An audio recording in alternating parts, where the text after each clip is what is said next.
Summer break used to be a time for playing pickup games in the park, but today kids are social networking and downloading mobile apps. So how do you keep them safe? Sandy Chalmers from Wisconsin Consumer Protection, here is some ideas. I'm glad when my mom, well, back in the day we didn't have this. It's like, get outside and ride your bike.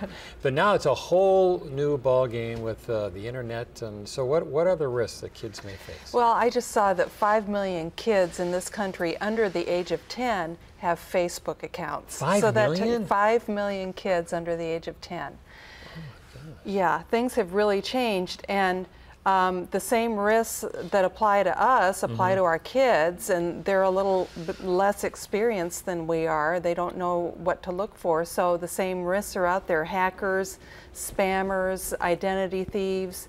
You click a link on Facebook and you're being charged, you know, $9.99 for a service you don't receive, that kind of thing. But the other thing is that most, if not all, websites are collecting information about you that they either use to target advertising to your children or sell to other companies. And that's kind of what we're talking about today, how to limit the amount of information about your kids that's out there on the internet. So there's an Online Privacy Act that's directed for kids? Yeah, there's a federal law called the Children's Online Privacy Protection Act. It's a great law. It really puts parents in control of what kind of information is being collected about their children.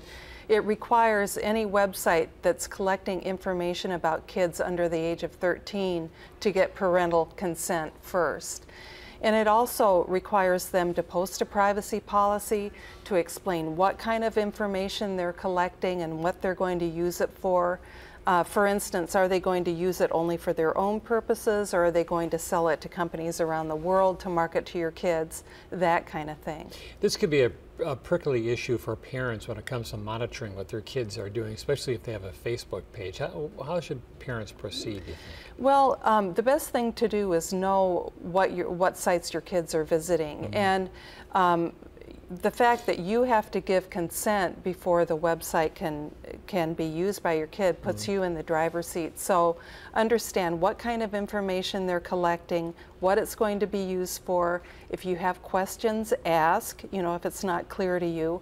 And you can be picky about the consent you give. You may say, I want the information that you collect to be only used for by your company. Don't sell it out to other companies. And so you're really, again, you're in the driver's seat. And if you see a website that doesn't have a privacy policy, or you have questions about how that website is using your child's information, report it to the federal government. You can report it to the Federal Trade Commission at ftc.gov. Okay.